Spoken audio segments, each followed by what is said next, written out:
Morning learners, it's Tatilko again for lesson number 2 of imperfect markets or dynamics of markets. Today we are going to deal with imperfect market. Remember last week we were busy with perfect. Remember last week or last week we were busy with the perfect market structures. So today we are going to look at the imperfect market structures in order to see how the imperfect differs from perfect market. Now, remember examination guideline learners, it's very important at all times that when we study, we need to observe what the examination guideline is saying. And in our imperfect market there, as you can see in 6.2, we are having monopolies. Then we are going to look at monopolies, and we're also going to look at oligopoly as well as monopolistic competition.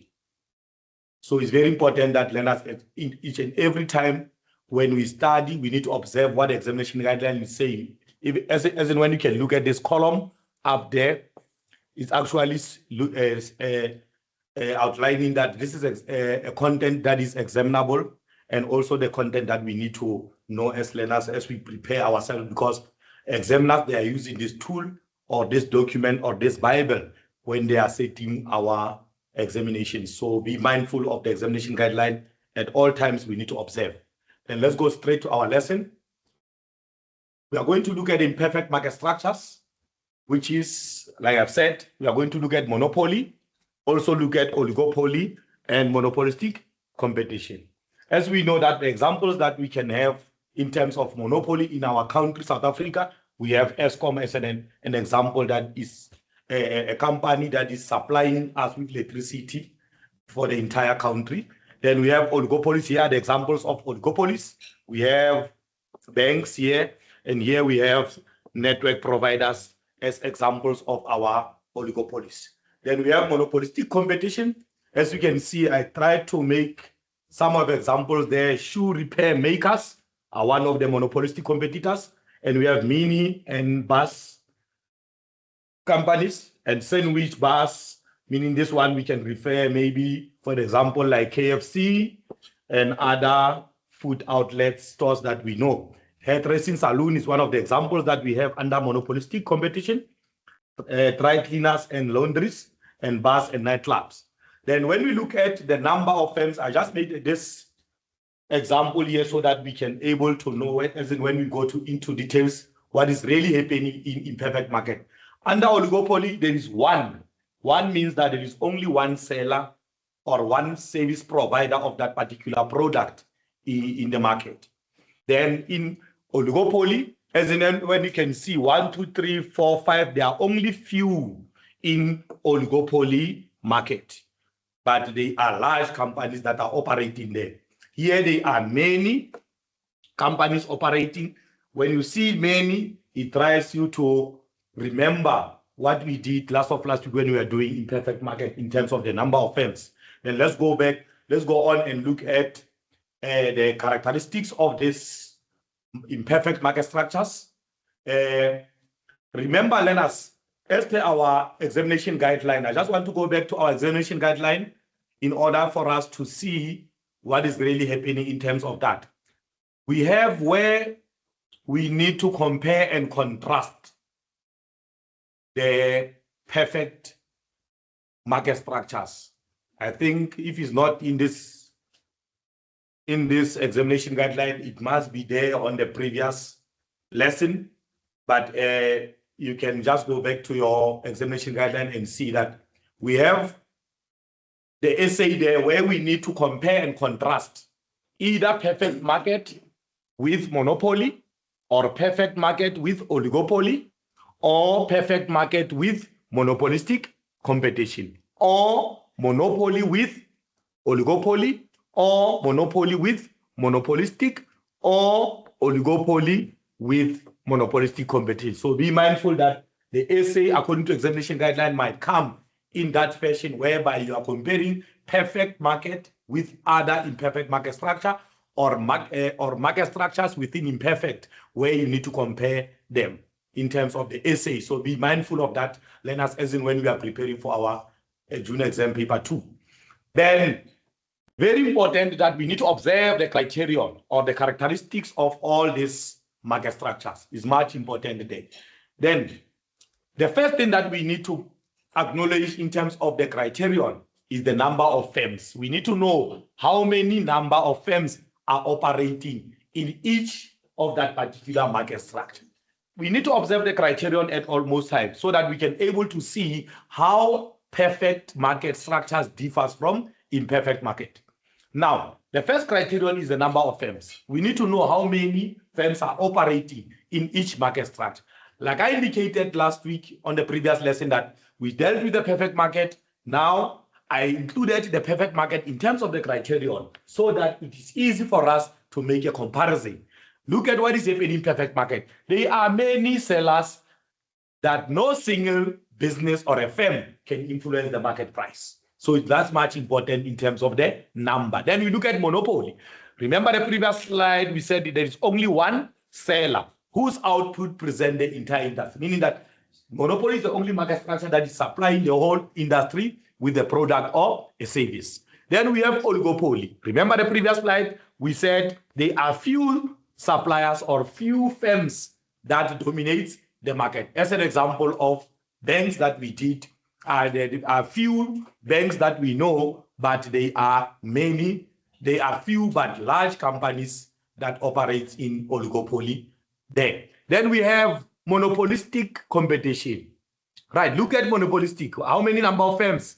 They are large numbers. So you see what is happening here. Many. There is something similar there in terms of monopolistic, but we'll continue to explain what is really happening in terms of a perfect market and monopolistic in terms of the number of firms.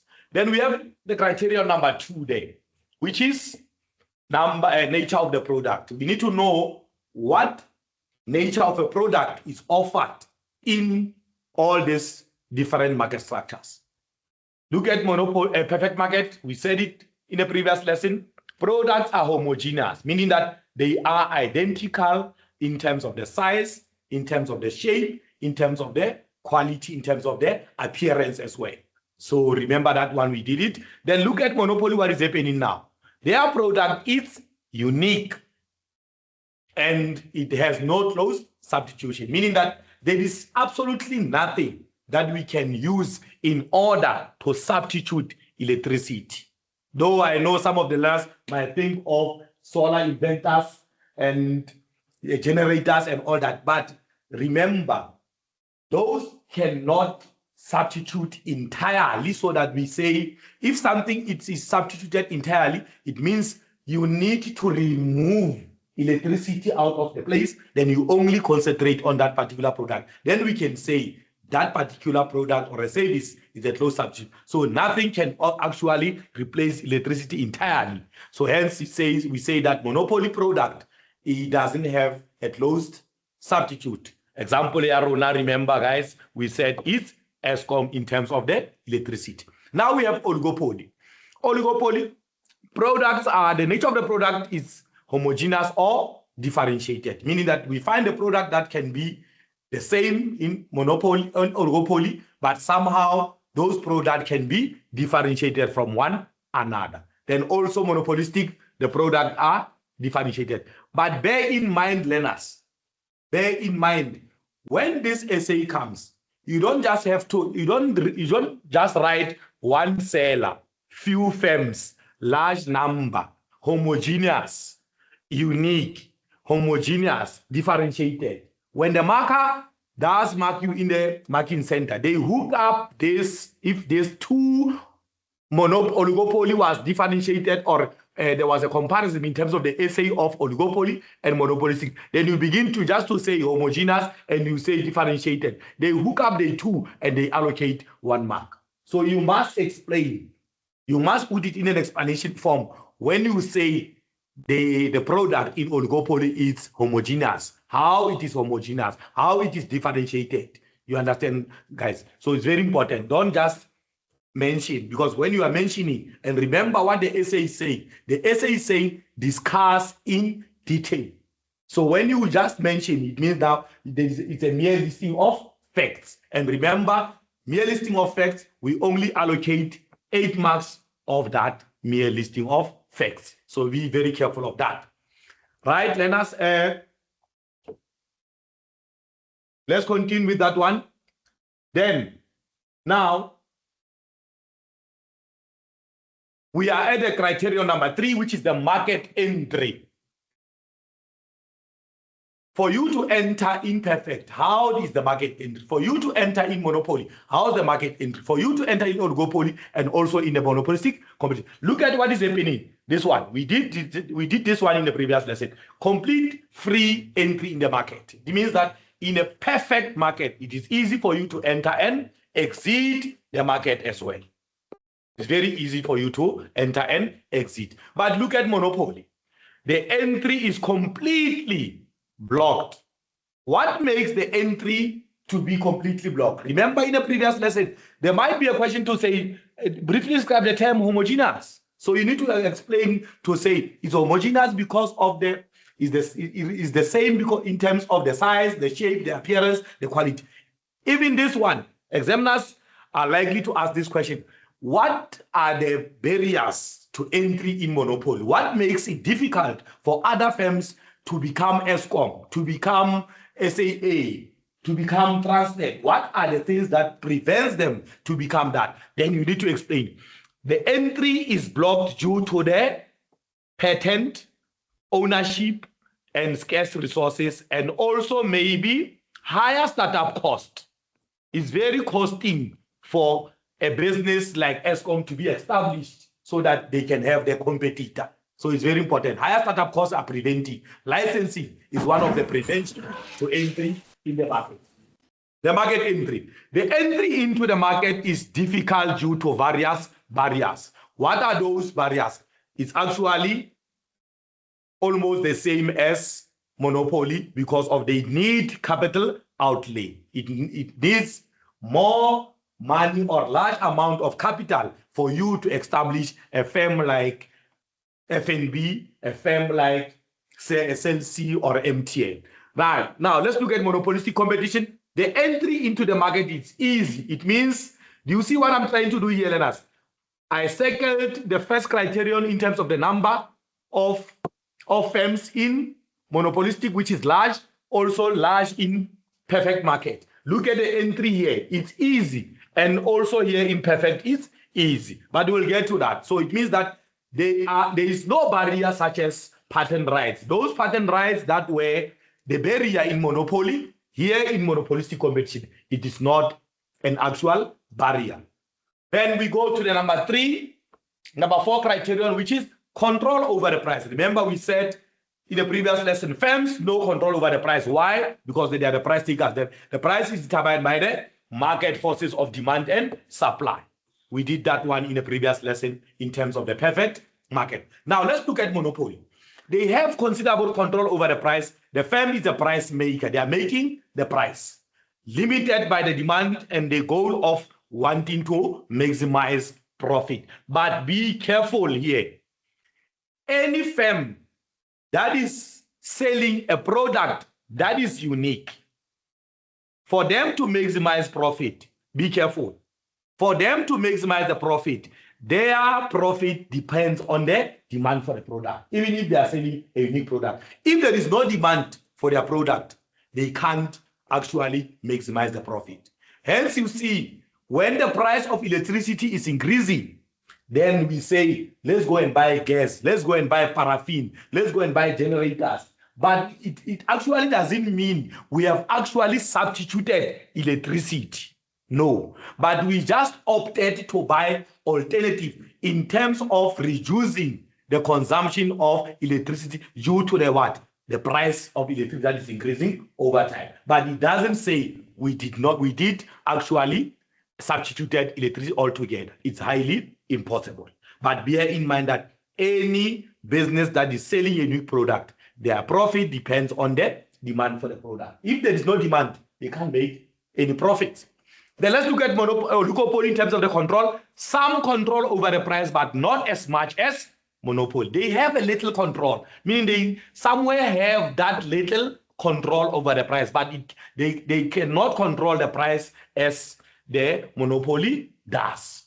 Then let's look at monopolistic competition. The firm has a little control over the price, little control as well. Then criteria number 5, very important, the demand curve. Remember we did this one, we said the perfect market, in terms of the demand curve, their demand curve is horizontal. Remember, learners, we did the graph like this one, where the price was established by the interaction of demand and supply. Then we took that price. Then the price was equals to the demand equals to AR, also equals to MR. You remember that, I know. Right, then let's look at what is happening in terms of the demand curve in monopoly. The demand curve of monopoly, it says it is sloping down. It slopes down. But be careful. It slopes down, but this one is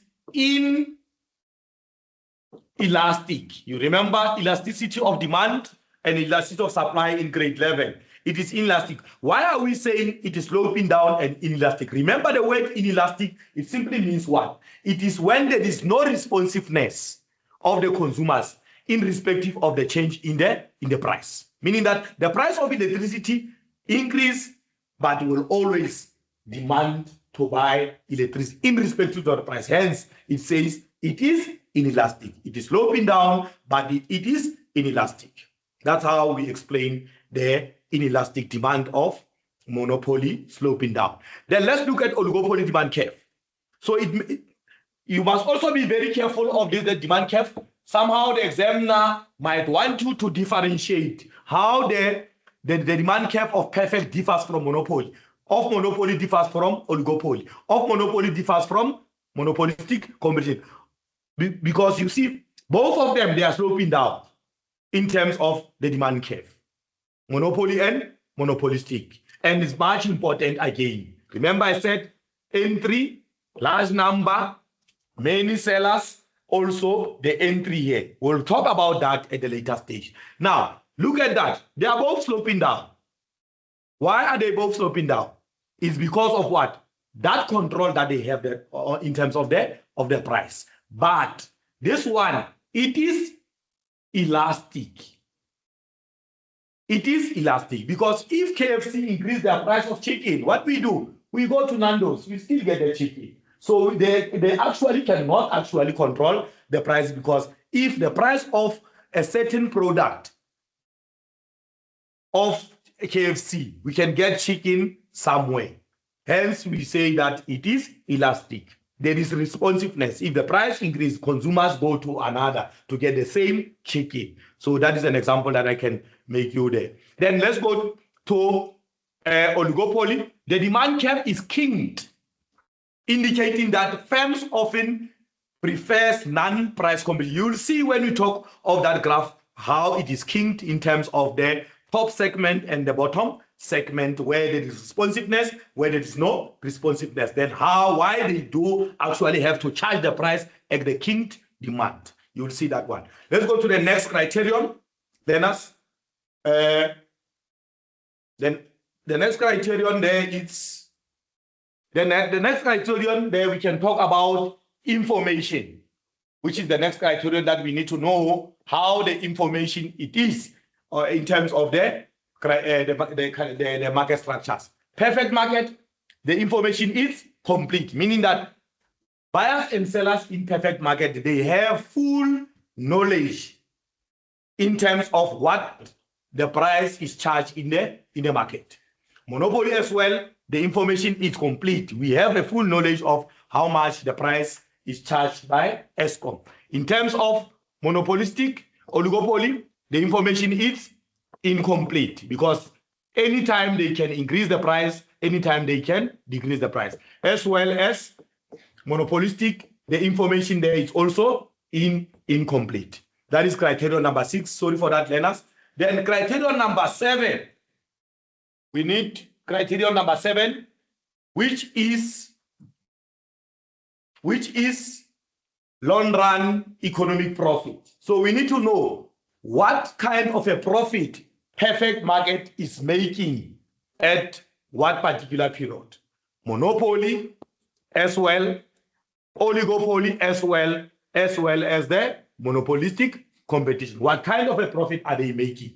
It's very important for us to know, because such profit, they will determine the future of the business.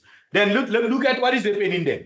In perfect market, like we did in a previous lesson, we said that in a perfect market, they only make a normal profit in a long run, but economic profit in a short run. Reason being, the entry is free. So no way that they can make economic profit in the long run while the entry is free. So they can only sustain to make economic profit in a short run, but a normal profit in the long run. Then monopoly, they make both economic profit in what period? In long run and also in short run. The reason being, they are the only one that they are supplying the entire industry. So they have a control over the price. Hence, they will make economic profit in a long run and a normal profit in a short run. So it means they are only making, they don't have normal profit, they only make economic loss in a short run, but economic profit in both short and long. I don't know if I'm making sense. I'll repeat. Monopoly, they are making economic profit in both long and short run. But the only thing that they make in a short run, it can be a loss in a short run, not normal. There is no normal profit in monopoly. They are only making long. In a long run, they are making economic profit as well as the short run economic profit, but they can make a loss in a short run. Then we have oligopoly. Oligopoly as well, you need to look at what is happening. The number of firms, even the entry, is actually the one that determines what kind of a profit they make. If there are many, there is no way. But if there are few, it says they will make something because there are only few. So as well as oligopoly, they are making economic profit in a long run as well. Then we have monopolistic. Monopolistic, same as perfect. Why? There are many. It's easy to enter. It means in a long run, they make what? A normal profit. In a long run, they are making a normal profit. But they can only make economic profit when in a short run. That's when they can make economic profit in a short run. As it's the same as monopoly, perfect market. Remember why?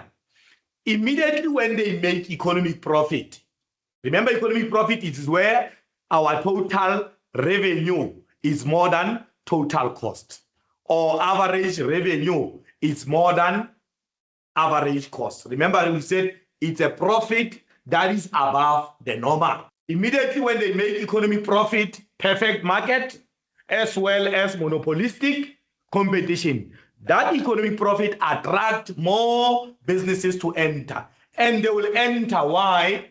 In terms of the market entry there, it is very easy to enter in both perfect and monopolistic competition. Hence, you see, we begin to see many of fast food outlets that we see. The franchising will have fast food, KFC in Tabantu, KFC in Bloemfontein. So it is easy to enter. Hence, we see that they cannot actually sustain to make economic profit in a long run. They will only make economic profit in a short run. Then the next criterion, which is criterion number 8. Remember, I said sorry for that. I mistakenly omitted the next slide. The next criterion is collusion. The next criterion is collusion. Remember collusion?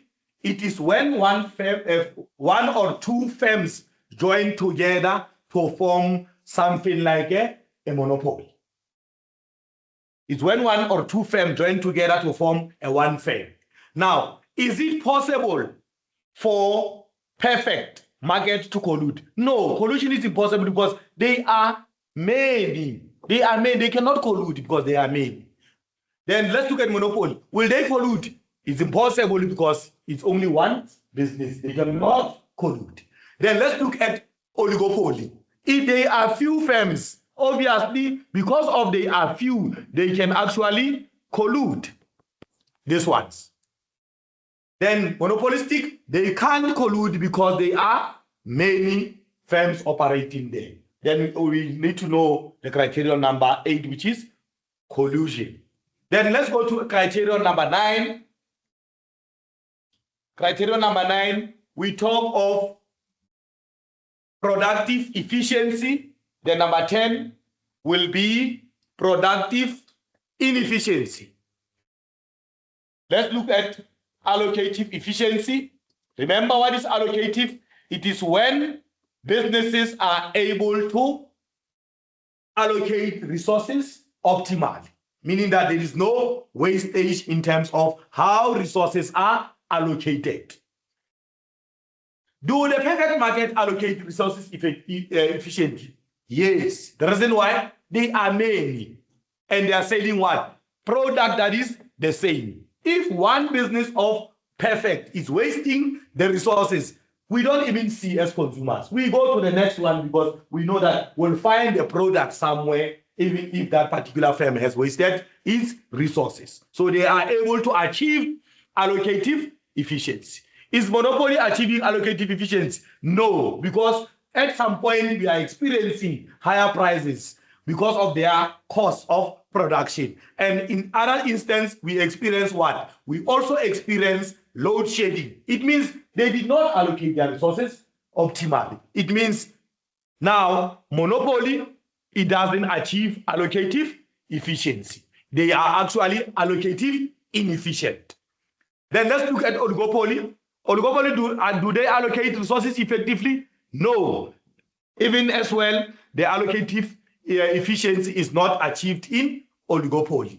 Then we have monopolistic. There are many as they are. We don't have a problem. If KFC increase the price, we know that we'll get a product somewhere in the other chicken licking or whatsoever. So they are able to achieve allocative efficiency. Then we have number 10, which is productive. Are the business operating there productively able to achieve how they are able to produce optimally in terms of catering our demand when they are producing? Hence, we call it productive efficiency. Are they productive in terms of production? Are they producing according to the demand? Are they producing according to our desired quality and quantity? Perfect market, obviously they are, because they are many producers there. They are able to produce according to the demand. Monopoly, obviously they can't because they are the only one. Hence, we experience the load shedding and all that, and the price that are increasing over time.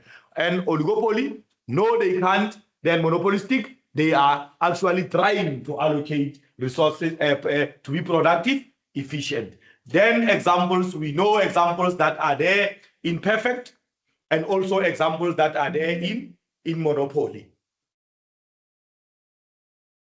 Here are the examples. ESCOM is example of a monopoly.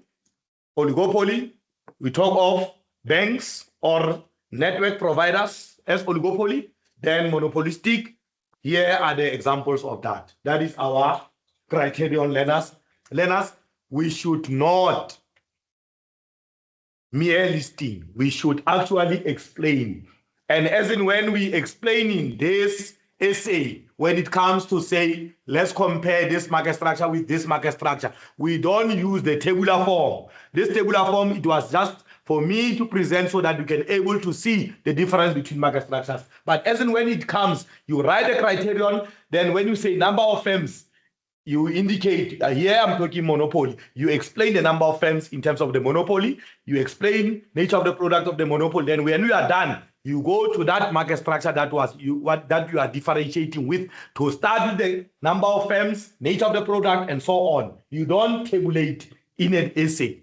Remember, also, we said in 2.4, the question that says differentiate between what and what, or distinguish between what and what.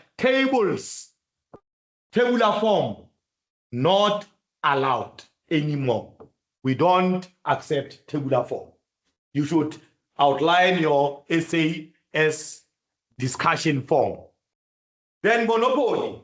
Now we start monopoly to understand it better now. Monopoly is when a single firm, remember we did it in the criterion, the product dominates the entire market. Example that we have spoken about is Eskom in terms of what? In terms of the electricity. It's dominating the market. Example, here is Eskom. The seller is also responsible for the industry output. Then monopolist product is unique. Remember we said it. That is a nature that is unique with no clause. There is absolutely nothing that we can use to substitute electricity altogether. The thing that we can use is what? Alternative. Remember what I've said? And a question can come to say, why monopolists cannot charge consumers highly aggressive prices or highly excessive prices? That's where you will say consumers might demand less of electricity but opt to buy alternative goods like paraffin, gas, and so forth. But remember, there is no closed substitution of electricity. Then let's look at the demand curve of monopoly. Remember, in the criterion we said it is a what? A sloping down shape of the demand curve. Why? It's because they have a control over the price. It's not like the one that we did in perfect market where the price was determined by the market forces of demand and supply. Look at what is happening here. It's a downward sloping. And look at how do we label the curve. The same way that we did label the one of perfect market to say, if this is a price on a vertical axis, then is the demand curve. And that demand curve, remember we said it's equals to average revenue. So every demand curve of each market structure will always be equals to price, equals to demand, equals to marginal average revenue. Be careful of that. This is similar to what we did in perfect market. Now, let's explain. The question might come to say, explain the downward sloping demand curve of monopoly. This is how we explain. The monopoly demand curve slopes down from the left to the right. You see, from the left to the right. It starts up there from the left, it goes down to the right. Since the monopoly is the only supplier in the market, its demand curve represents what? The demand curve. It starts where? Where the demand curves come from? From the vertical axis. What is that vertical axis? It's a price. It starts there from the price sloping down as a demand curve being equals to average revenue. Then the second one we say the downward sloping shape of the demand curve indicates that less quantity will be bought at a higher price, while more quantity will be bought at a lower price. That's very important. Then number three, the monopolists cannot charge. You remember what I've said to you now? They cannot charge excessive higher price for each product. Since what? Consumers' resources are limited. So if they charge us higher price, now, that's where now we opt for what? We opt for alternative products where we will demand less of electricity maybe to watch TV and the lights and stuff, but other components will opt for paraffin and electricity. So they can't charge even if they are the only supplier of a particular service or a product. Then let's move on. Then it says if monopolist wants to increase revenue, which is the profits, it will have to decrease the price, and this means the law of demand also apply to a monopolist. When they decrease the price, what will happen? There will be more demand for their product and their revenue will increase. But if they increase the price, will buy lesser of electricity, will demand less of electricity. And what will happen to their profit? Their profit will be compromised. They are not going to make profit because they are charging us highly aggressive or excessively higher prices. Then we'll opt for alternative. Then let's go on to the next one. Then we have this essay. Very important. We have the essay in monopoly where the essay says with discuss in details monopoly with or without graphs. So be careful that if it says without, it means you are only going to discuss that essay in terms of the what? In terms of the characteristics.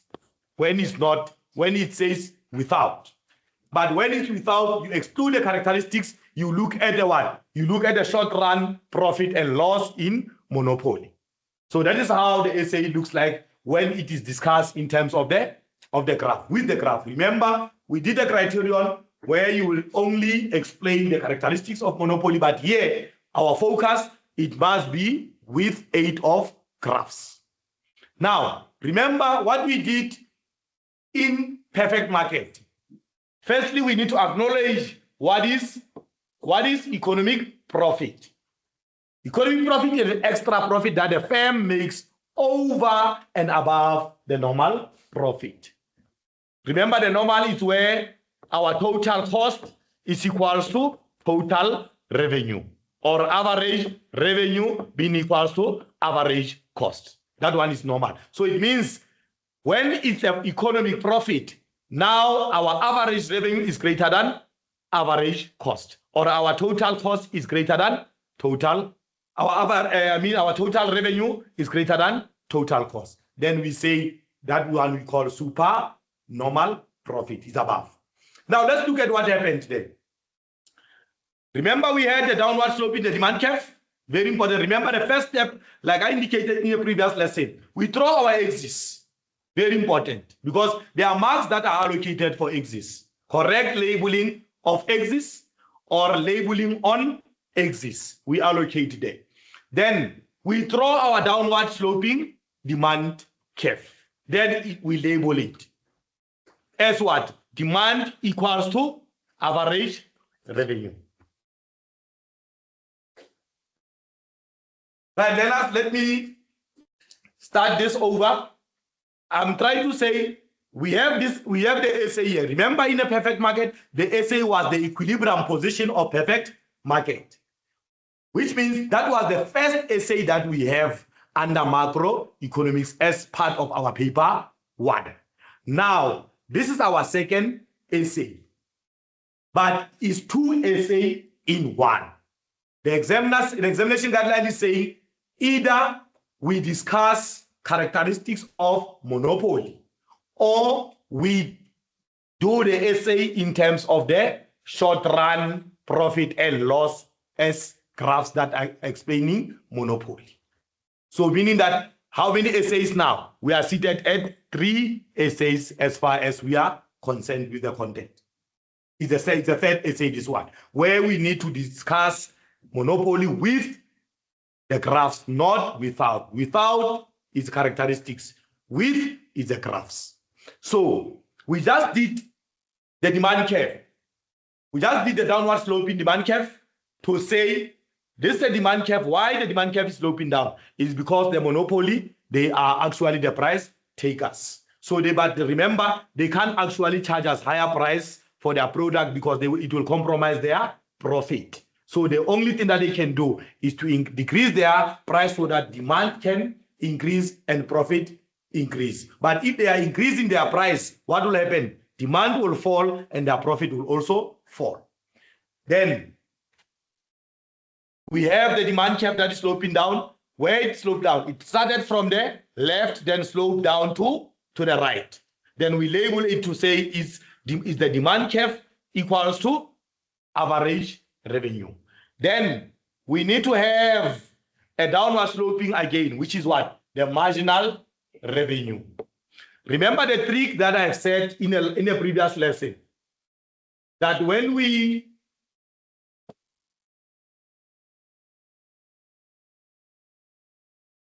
remember what I've said in a previous lesson, I said when we actually throw the equilibrium position, we need to be mindful of these rules. Very important for us to determine either it's a profit or a loss or it's a normal. But unfortunately, remember, according to the criterion, the monopoly, they actually don't have a normal.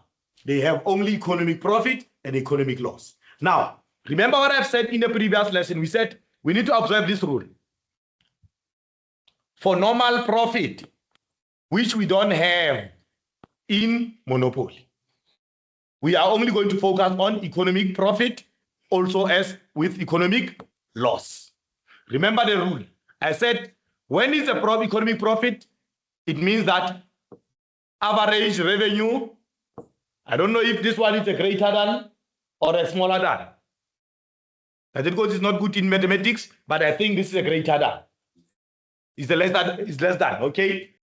Right, I think the greater than must be this one, right? The greater than must be this one. Because it's also doing the smaller than. Okay?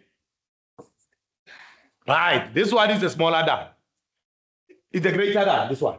It means average revenue is more than average cost. Then, when it's economic loss, it means now that it is right to say this one, that average revenue is smaller than average cost.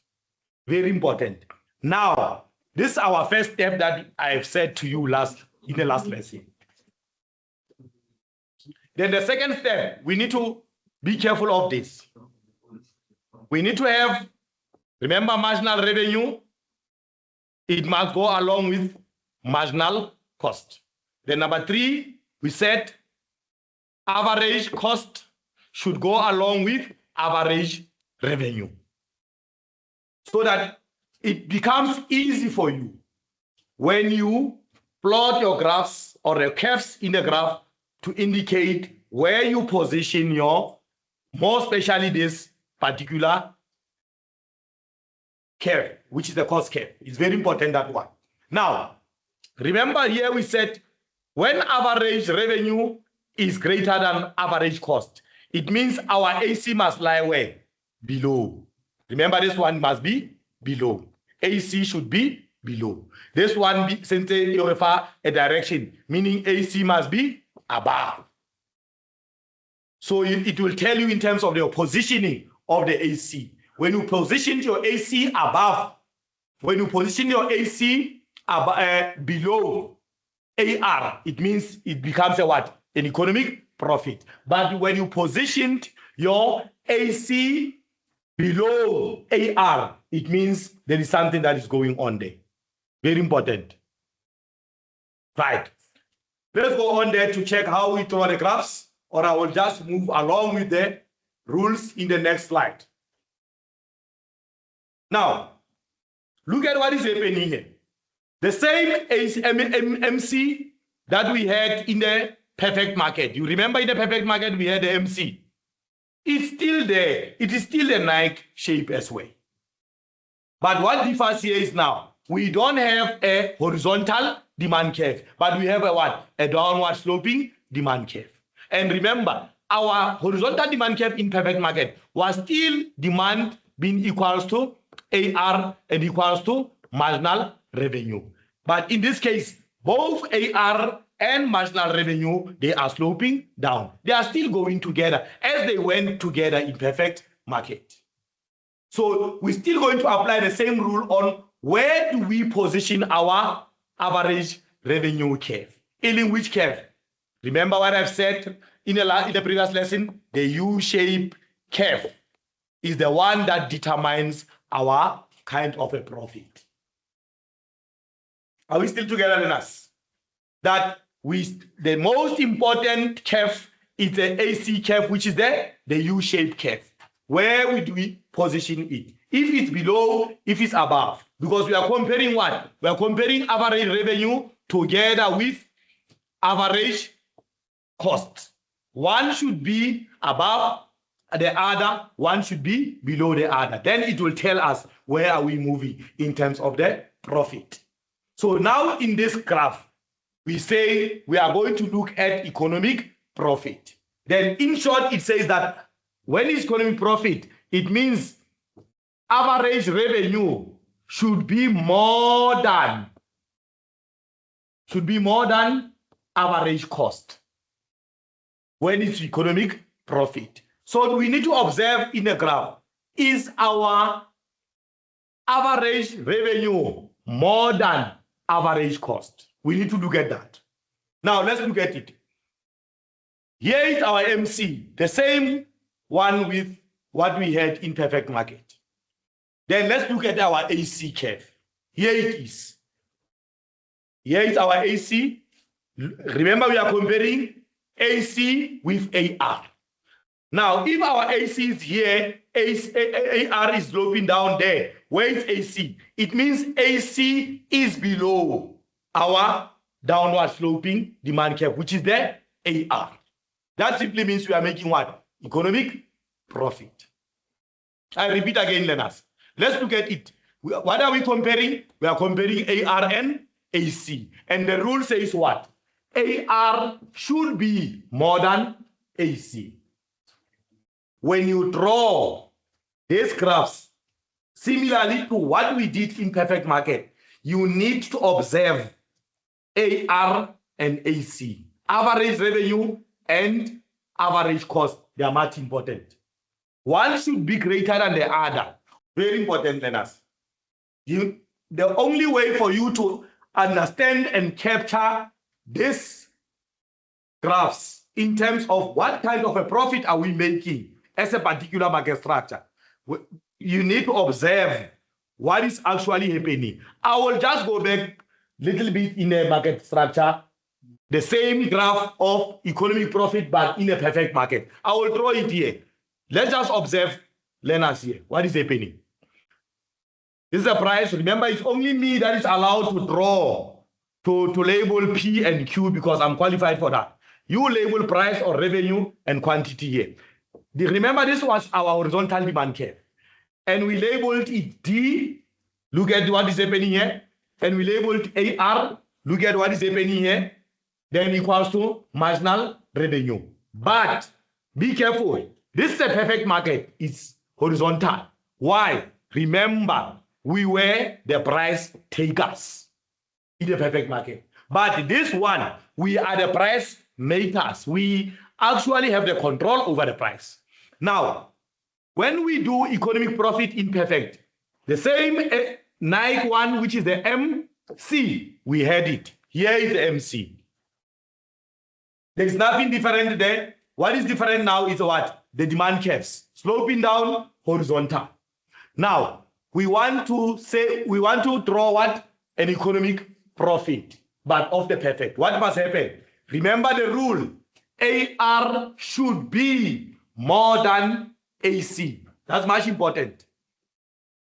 So you need to place your AC at the correct spot. Then it will tell us what kind of a profit are we making. Now, let's put AC to be lesser.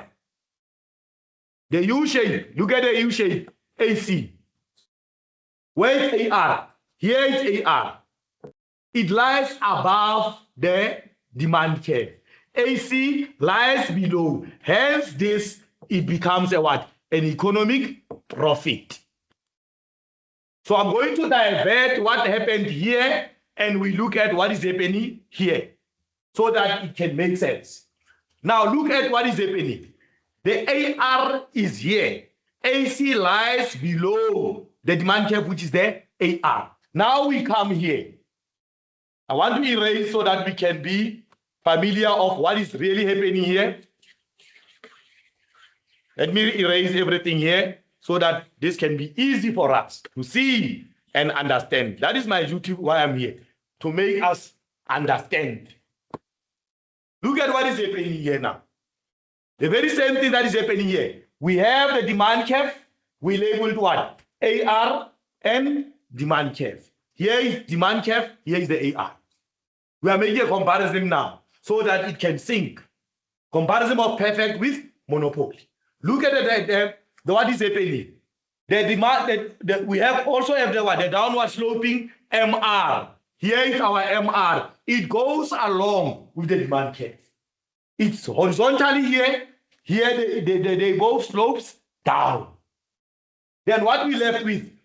Look at that. Nike MC. Here is a Nike MC as well. It's the same. Now, let's look at the positioning of our AC. Where is AC? Remember we said AC should lie below the AR. Let's start with here in the perfect market. Look at AC. Here is AC is lying below the AR. Let's go back to monopoly. Here is our AC. Look at the AC. Here is our AR. AR is above, AC is below. You see where it's moving? The AC is below the AR, which is a downward sloping demand here. Then that justifies to say this is economic profit.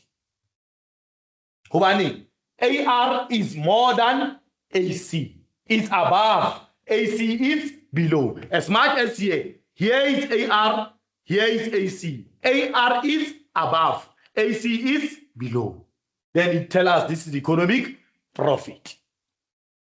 I don't know if I'm making sense, but remember it's essay. We need to explain as much as we did in this one. We start first to acknowledge the concept, what is economic profit? The second bullet, what do? We need to explain why do we say this is economic profit graph? Like we did in perfect market, we said it's economic profit because AR, AC lies below the AR, which is the demand curve. That's what we said. The same explanation that we used in perfect market, we still apply the same. It's economic profit. Why? Because AC lies below the downward sloping demand curve. Remember again, what's also important? This area, the shaded area, 80 price, 100 price, E or E1 represent economic loss, which is the shaded area. Then again, what we also need to do, calculations. And remember what we know, what we do there. We allocate 1, 2, 3, 4 for the calculations. Here I've shown you in terms of the two methods that we can use, TRN, TC, or AR and AC. But remember what I've said in a previous lesson. I said AR and AC is the best method because we have those figures, those graphs in those curves in our graph. Look at, let's go on. AR, where is AR? Is this one. We move along with the AR. Here is AR. We move there. It gives us AR as what? As 100. Remember the formula is AR minus AC multiplied by quantity. Remember I've said unit number 1. You need to explain what is actual, where is actually our economic profit. The same way we explained in perfect market that our AR or our AC lies below the AR. That indicates economic profit. As in when we see, here is our downward sloping demand curve, which is AR. Remember we are comparing AR with the AC. Or now, which one is greater than the other or which one is smaller than the other. But the rule says we should have economic profit where AR is more than AC. And in this case, AR is above AC because where is AC? It lies below the AR. Then it's economic profit. Then we also need to acknowledge this area, which is the shaded area. We need to also to explain that the shaded area price 80 and 100, maybe E and E1, it represents what? Economic profit. It's another bullet to explain. Then we allocate 2 marks. Then the 4 marks, calculations. Remember the formula? AR minus AC multiplied by quantity. Let's go on. AR, here it is. It is 100. It's very easy to identify it. Then where's AC? We move the AC along and see price is 80 rand. Then how much is the quantity? We move. Quantity is 50. Very easy. Then this one minus that one, we get 20 multiplied by 50 as quantity there. It gives us how much here? 50 by 20. It gives us how much? It gives us 1,000. And the 1,000 is positive. That means it's economic profit. Right, let's move on. The firm makes highest profit when producing the quantity line with MR and MC in this case, which is 50 quantities. Then the next one, the average revenue of 100 is higher than the average cost of 80. Hence, we are saying they are making economic profit because the revenue is 100, then the cost is 80. The difference is how much? Is 20 there. The shaded area, remember I've talked about the shaded area, that the shaded area represents economic profit. The firm makes economic profit when TR is greater than TC or AR being greater than AC. Hence, we use AR and AC in our formula to make it easy for us, because the reason is that in our graphs, we don't have TC, we don't have TR. But if you want to know the formula of that one, here it is. How do we say that? TR minus TC. Then how much is TR? We take quantity, 100, multiply by 50, minus, we take 100, multiply by 50, minus 80, multiply by 50. Then we look at how much we get here. 100 by 50, we get how much? 5,000. Then minus 80 by 50, we get 4,000. Then the difference there is 1,000. That shows us a profit, because the figure or the sum is positive amount. Then let's go on to the next graph, which is economic loss.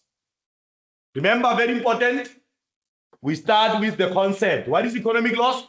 It's a total revenue that is less than the total cost. Or in short, it is where AR is smaller than AC. Remember this one, it's easy to identify where in the graph. Look at the difference now, what is happening here. In the economic loss graph. AC is now above. Remember what we compare? We compare AR and AC. Look at this point. Here is AC. It's above there. It means our cost in average are more than our revenue in average. Hence you see, now AC lies above the downward sloping demand curve, which is the AR. Then hence we say this one, it becomes a what? An economic loss here. Very important. How do we explain it? The same way to say economic loss. It's an economic loss because our AC lies above the downward sloping demand curve, which is the AR. Then the shaded area, 20, 100 price, and E and E1 represent economic loss. Then we allocate there. Then let's look at the calculations. Remember the formula, AR minus AC multiplied by quantity. We allocate 1 for that. Then we come to calculations. AR, we move along with the AR. How much is the AR? 100. Minus AC. We move along with the AC. It's 120. Then we put 120. Quantity, we move along. 50 is our quantity, that is the one that we are going to multiply with it. Then we say 100 minus 120 to give us negative 20 multiplied by quantity, which is 50. It gives us negative 1,000, which indicates what? A loss. Why do we say it's a loss? AC here lies above. Our cost in average are more than the profit or revenue in average. Then let's look at the explanation. The point where MC, remember any point where MC intersect MR is a profit maximization point. Meaning that in this case, MC aruna kiena, MR aruna kiena. This point is a profit maximization point. But it represents what? It represents the loss minimum or maximization point, because here AC is above AR. Then that point is a profit maximization, but that represents what? A loss minimum or maximization point.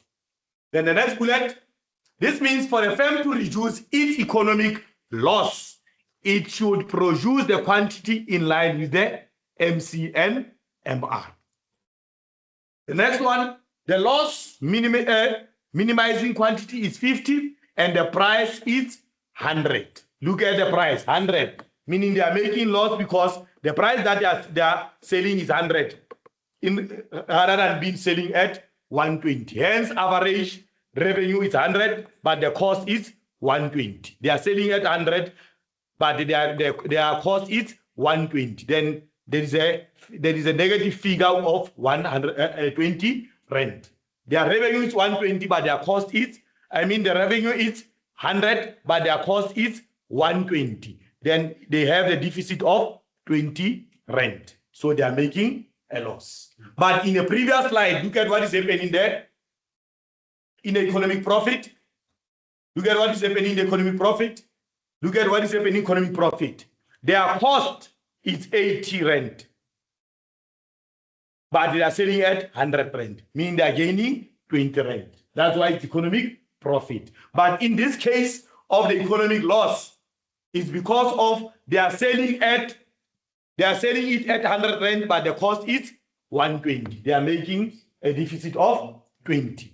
Hence, it's economic loss. The unit cost per unit, here it is what I was trying to explain. The unit cost per unit of the product is AC, which is 120. The cost for their production is 120. But the monopolist makes a loss when TR kappa, we can say AR being smaller than TC. Here it is catered there. That's why they have the negative 1,000, because of their price that they are selling is less than the cost. The cost is 120, but they are selling at 100 rand. They are making a loss of 20 rand.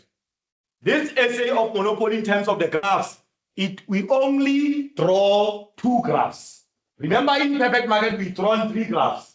Remember what happened in perfect market? We have drawn 3 graphs. We have drawn normal profit graph, economic loss, economic profit. Why? It's because perfect market, they make economic profit in short, they make economic profit only in the short run, but normal profit in the long run. Hence, the 3 graphs were relevant there. But here, we don't have a normal.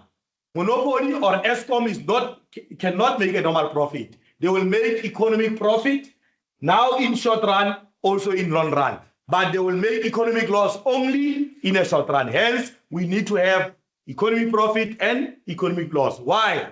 Economic profit is there in short and is there in long. But the loss is only there in short. So we only have 2 graphs that are drawn as an essay that explained the monopoly in terms of the 8 of graphs. Far different from perfect. Perfect 3 graphs, monopoly only 2 graphs because they can't make a normal profit. Right? Let's move on. Remember what I've said. Monopoly makes economic profit in short and long run, but economic loss in short run. Now, hence, we need to have long run equilibrium position in terms of what is the long run economic profit. Due to the barrier to entry, monopolist is protected. Remember we said that what could be the reason for them to have barriers that protects others or prevent others to enter? We legally patent rights. We also we talked about the licensing as well and the higher startup costs that they need to have in order for them to become monopolists. So hence it says, due to the barrier to entry, monopolist is protected. Therefore, they will continue to make profit even in the long run. Hence, I said they are making economic profit in short and long. Now, look at bullet number 2. Very important, learners.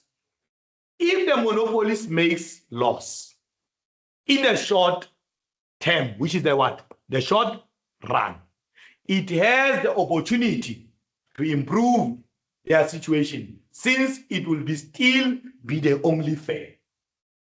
They can make a loss now in a short run, but they still have an opportunity for them to improve. They are the only firm that is supplying electricity. So they will continue operating up until they begin to make what? An economic profit in a long run. Hence, we go on to say, when the monopolist makes profit in short term or short run, it often tries to expand their plant size to make even more profit.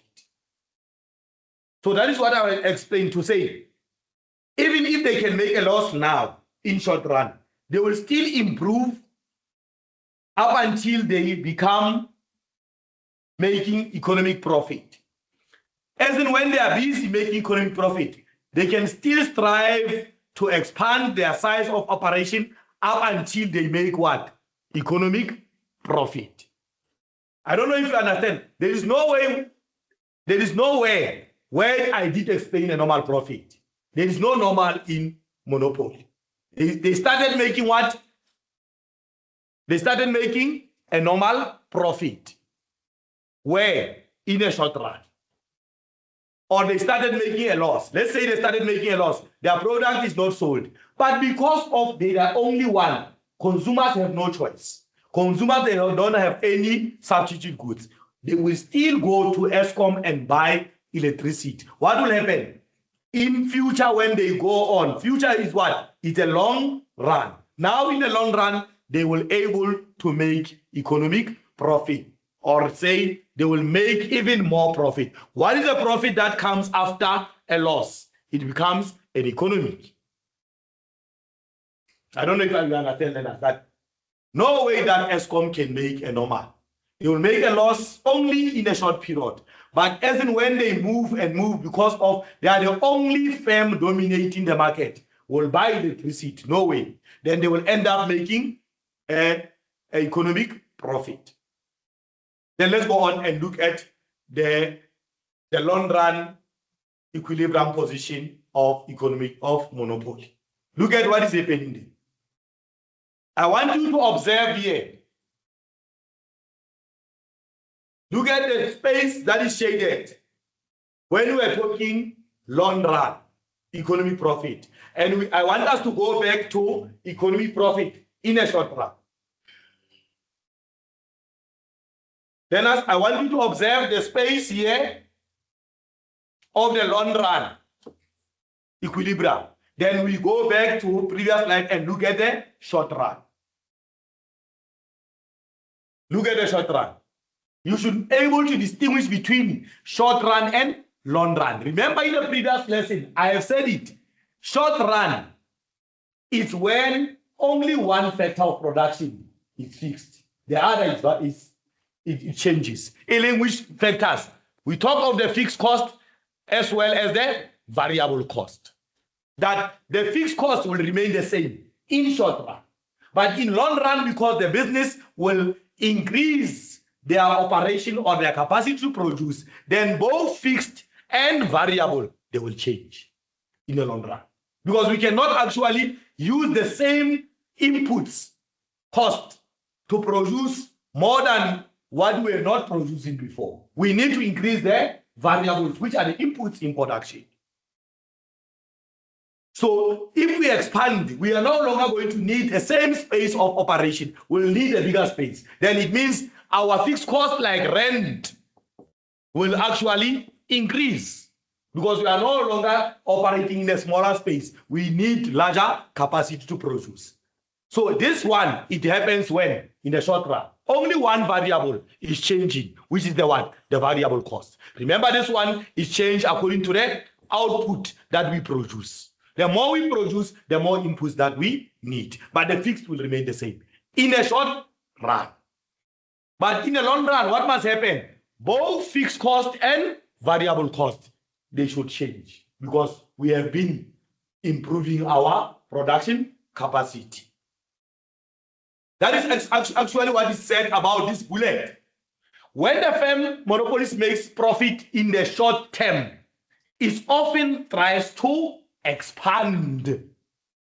Expansion means that we are now operating when? In a long run. You cannot just start a business and expand now.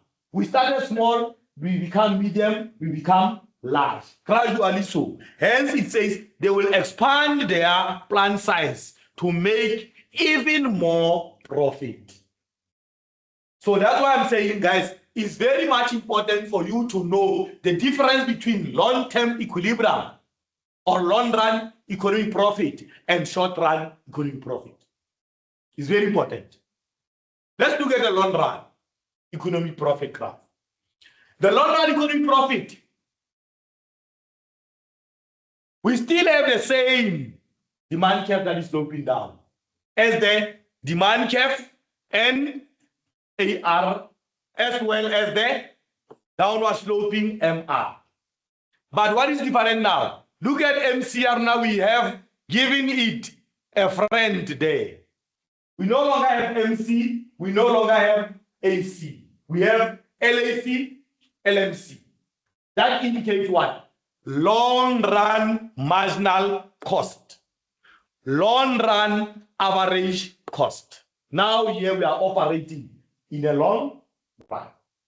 But be careful, this one is not part of the SA. SA is only short run equilibrium, meaning which is economic loss and economic profit. But you need to know long run economic profit graph. How does it look like? We just give the friend, our friend MC, which is the Nike shape, and our friend AC, which is the U shape. You give a friend to say now it's LMC, now it's LAC. And look at the space of the profit in a long run. Look at the space of the profit in a long run. But let's observe the space of the economic profit in a short run. I think now it makes sense. Why do we have long run equilibrium economic profit there? Right. Same explanation. The firm maximized profit where? Which is the equilibrium, which is the profit maximization. The profit maximization quantity is 120 here, and the price is 100. Still, it's economic profit here. Why? Look at AR. Is there. We look at LAC, which is the AC. It's lower than, it lies below. But if the AC was here, LAC will be economic loss. But we don't have economic loss in the long run in monopoly. No way that monopoly can be there and be Buffett short run, Buffett long run making loss. It's impossible. Because remember, they are the only supplier. No way that they will get to the long run and make economic loss. It's highly impossible. They will make economic profit in a long run. Hence, we have LMC and LAC. Then the next bullet, the firm average cost is 70, meaning the cost of them to produce is 70 and they are selling at what? The cost is 70, they are selling at 100. Hence, it's economic profit. But if the cost was 100, but they are selling at 7, we're going to talk about a loss. But there's no loss in monopoly in the long run. It's highly impossible. Then the same calculation comes there. Remember what we said about the calculation? We do get a formula, AR minus AC multiplied by quantity. Let's go. AR, we move 100. It gives us 100. Minus AC, in the LMC, LAC, we move, we see, oh, it's 70. We put 70 there.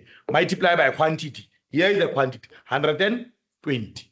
Then let's look at that. 100 minus 70, it gives us 30. 30 by 120, it gives us 1,200 positive. That indicates economic profit. Remember I said the easy formula is this one because we have the AC on the graph, we have the MAR in the graph, but the TC minus TR, it becomes challenging because they are not there in the graph. But you need to know them because examiner might say use TC and TR to calculate economic profit or a loss. So be familiar with the both formulas for safety sake. Then we have types of monopolies. This one, as in when we can see our examination guideline, it will tell us that the difference between those types of monopolies is very important that we have to know them. Then 8-mark question might come there to say we actually need to differentiate between the two concepts, which is Here it is in the examination guideline, distinguish between natural and artificial monopoly. When you see the word distinguish or differentiate, it tells you that this one is also qualifies for 8 marks of distinguishing or differentiating. Remember what I've said? No table when we differentiate. No table is no longer allowed anymore. You see the question says distinguish or differentiate, you would write it in the tabular form, you get 0. Don't say that because it's not said. You get 0. That is non-negotiable. It was said and done that no tables are allowed. Any differentiating type of a question. We need to show how we differentiate. Right, let's go on and look at those types of monopolies there. Very important, artificial and natural monopoly. Right, we have the natural monopoly. It says it's created due to the large amount of initial capital needed to be developed such a business. Meaning that when it's natural, it is when monopoly requires higher startup cost of capital for it to be established. Then we say it's natural. Then let's look at the next one. Government is usually the only entity with large amount of capital. Therefore, natural monopolies are often owned by government. For example, to provide electricity needs power stations that are expensive to build. It talks to the first bullet where it says that this one requires what? Large startup capital. You cannot just build a power station not having larger startup capital. Let's differentiate. Now, I want to address this issue of tabular form not being allowed. When you answer this question in terms of differentiating between natural and artificial, you must say natural monopoly is created due to the large amount of initial capital needed to be developed such as business. But artificial monopoly is created when the barriers to entry are not economic in nature. It must be in a one-sentence form. This bullet and this bullet. Not in this one. But now I put this one so that you can see the difference. But as in when you are answering, you should say a natural is created due to a large amount of capital needed. Whereas artificial is created when barriers to entry are not economic in nature. That must be articulated in one sentence form. Then we'll allocate to see. Oh, here the learner was talking about natural. We allocate. In the same sentence, we want to see the difference. Did you distinguish? Then we allocate 2 marks for this one. In the same sentence that indicate which one is for which. No tabular form. And in marking center, we don't play. We are going to penalize you more and more. Let's move on. The next one. Look at this one. Government is usually the only entity. Look at this one. We differentiate it. Licensing is another way in which artificial monopoly is applied. Example, TV and radio licenses. License protect operators against entry of other competitors. So you see what is happening here. Here we're talking the only entity that has money is government. That's why it is natural. But here you can operate under official, but you need to have what? License for you not to be able to compete with your competitors. You see that? So that's how we differentiate. Then let's look at the example. You see, I did differentiate it. For example, to provide electricity, we need stations that are expensive. But for you to operate as artificial, example of such barrier are patent, which gives the patent holder the right to be exclusive manufacturer of a particular product. I have distinguished that this one is because of what? Expensive. Expensive talks to what? Economic in nature. That one is not economic in nature. I don't know if I'm making sense, learners. So I did try to differentiate between the two concepts so that when it's given, you know the direction where to go. Then let's move on to the next market structure, oligopoly. Remember oligopoly, we did it there in the criterion, as well as the examples that we talk about. Banks, they are few but large. Network providers, MTN, CMC, they are few but large. We say oligopoly represents a state of limited competition in which a market is shared by fewer sellers. Examples are banks, cell phone service companies, car manufacturer, media companies such as TV. In situations where there are only two dominant firms, then that one we call it what? Duopoly. It's only two dominant firms. We call them duopoly. A phone, normally I normally make an example of a phone that is able to take two SIM cards. We call it the dual SIM. So it's only the two dominating the market. Then that concept we call it duopoly. Then we have two types of collusions as well. Very important as well, these two concepts. But before we look at types of collusions, we need to know what is a collusion. And we talked about collusion in the criterion. Collusion is when firms operate with one another in order to fix prices and achieve higher profits. Come on. In short, business might say, let's join to be one business and fix price so that we can maximize profit. There is an agreement between the two. Hence, we'll have to talk about a overt collusion as well as a tacit collusion or price leadership or a cartel. So I put at these two concepts there because examiner has powers to say cartel, price leadership, overt or tacit collusion. Is there in examination guideline. So be familiar that an overt is a cartel, price leadership is a tacit collusion. Very important. Now look at it. Remember again, no table. I will repeat, learners. No table, then just know that no marks will be allocated. I will repeat.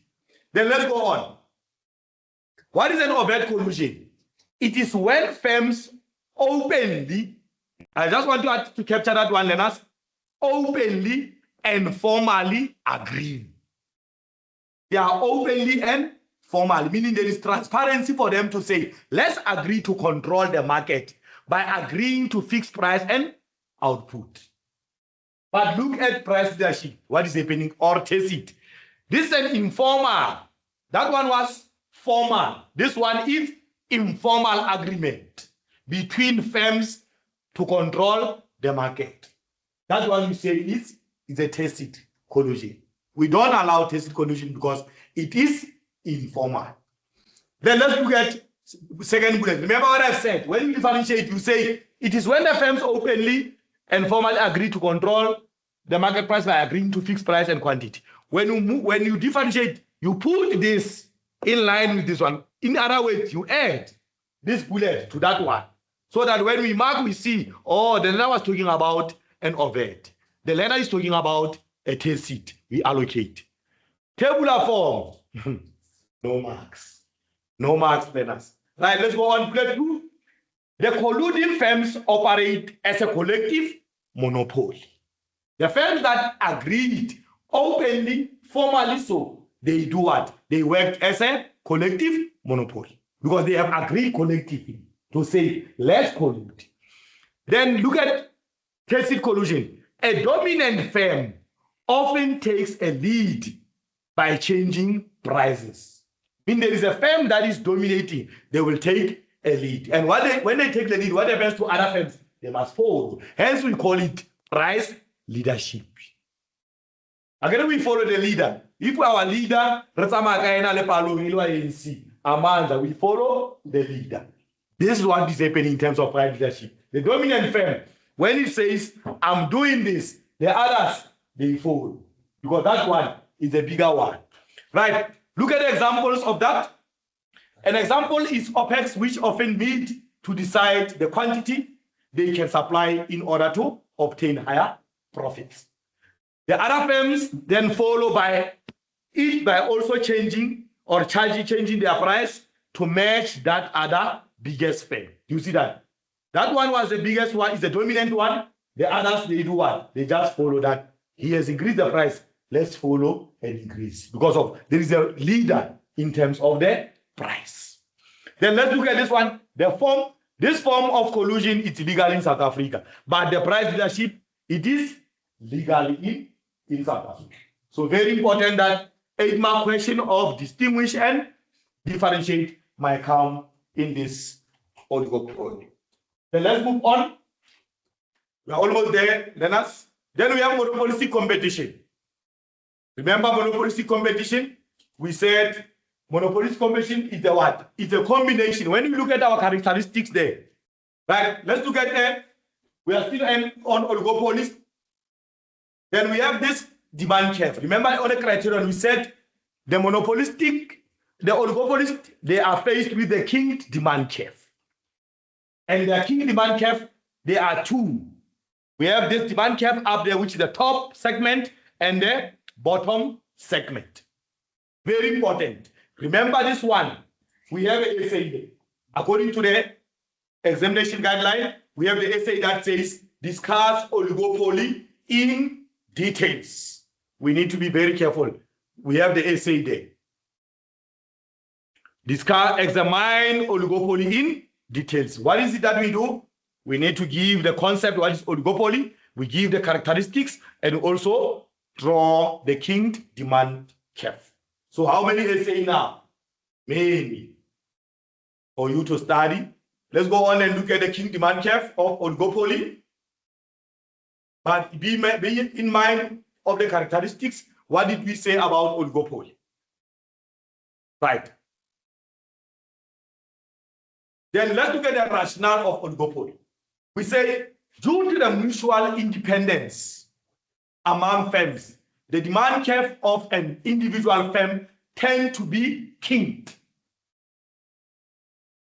When there is no collusion among the firms, firms in oligopolies attempt to protect and maintain their market share or customers. What is market share? The profits. If a firm changes price, the result of such decision depends on the competitor. Hence, we talked of the price leadership. Remember, there are few but large, meaning that if one does do something, the other one is visible to see that MTN is giving people, when they buy data, they get minutes. Then Telecom will say, when you buy a airtime, I give you the extra airtime as well. Because of what? They are few but large. They are able to see, meaning that one decision by one oligopoly influence another oligopoly. Hence it says competitors will react to the change in the price because of they are few. Let's move on. Then here is the king demand curve. Very important. Look at what is happening. I want us to observe very carefully here. What is happening here? Let's start with elastic. Remember I said we have elastic and inelastic. When it's elastic, it's when there is a responsiveness. Price increase, consumers react. Price increase, consumers react. Price increase, consumers still demand. It means when consumers are still demanding, even then when the price is increasing, that one is inelastic. But when consumers are not buying because of price is increasing, it's elastic. There is a responsiveness. There is an action, and then it's followed by the reaction. Then let's look at elastic. Here is our kicked price, 100. Now, what happens? The price increased from 100 to 105. Before the price, we had 100 people demanding. Before the price increase. When the price was 100, we had 100 people that are demanding. Then the price went up from 100 to 105, which is the difference of 5 rand. Look at the reaction. 30 people did not demand. It moved from 100 to 70. It means it's what? It is elastic. Due to the increase of price, the quantity demanded has decreased. Of the difference of 30 people, they now not demanding because of we have increased our price from 100 to 105. But when we decrease the price, from 100 to 50. Look at the difference. How much? It's almost half price, 50 rand. Look at how many people are demanding. Only 20. It means it is inelastic. There is no responsiveness due to the change in price that has decreased. But there is too much responsiveness. Look at the gap between the two. There's a wider gap here between this one. Due to the price increase, almost 30 people, they did not demand. Kabagala, only 5 rand difference. But when the price decreased from 100 to 50, it's only 20. It means there was no responsiveness. Hence, we say this segment, it is inelastic. But that top segment, it is elastic. So it means oligopolies cannot decrease and increase the price. Why? They will lose the market share. We can prove that. How they lose the market share? Let's look at it. 100 multiplied by 100. It gives us how much?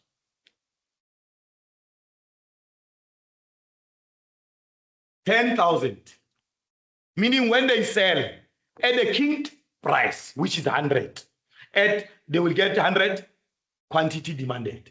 But look at when they increase the price. They increase from 105. How many quantity is demanded? 70.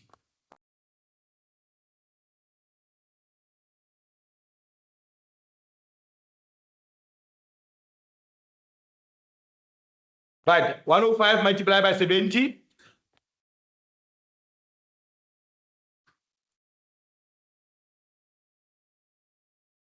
It gives us how much, Leonard?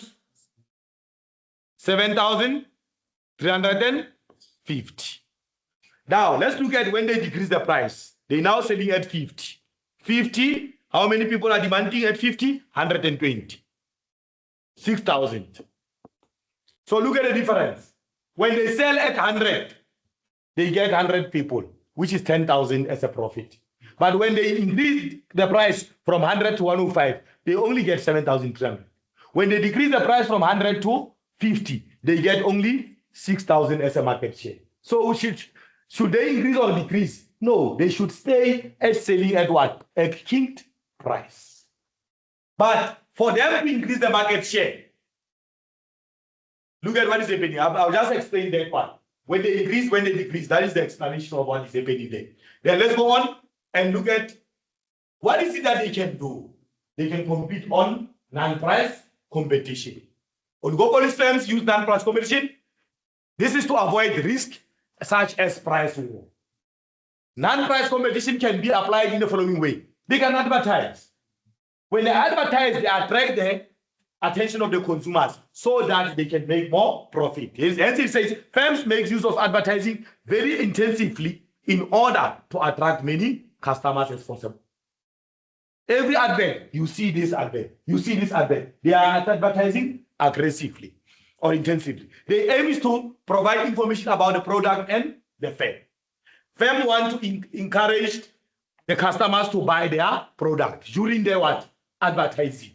They also aim to remind, sometimes some of the product we begin to forget about them. But when the advertisement it comes intensively, so we begin to remember that there is a product that is beneficial to consumers. Then the next method, branding. Branding is when a firm or its product is appealing or seen in a positive way by consumers. The way it is branded, it attracts you to say, I want to buy the product due to its branding. For example, there are certain cars are viewed to be for wealthy and luxurious, while others are viewed to be a working class. Branding is used to appeal to a certain kind of a customer. Then we have the product differentiation. What is that they do in order to make their product to be differentiated? It is when a firm markets its product as different from competitors. Product, even though they may not be different. Then let's move on. Product differentiation is still going on. The difference is created through what? Communicating that product of superior quality. Sometimes the difference may be imagined by consumers. Sometimes it us that makes as if the product is different from the other because of what? We have a loyalty in a product. Someone when is sick with getting a headache, you will prefer Panado than this spray. What makes you to prefer Panado more than this spray is because of you have a loyalty in that particular product. Packaging is another way of making firms' product to look different to the competitor's product. The way it is packaged, it tries to attract us. Then let's move on. Then there is monopolistic competition as well.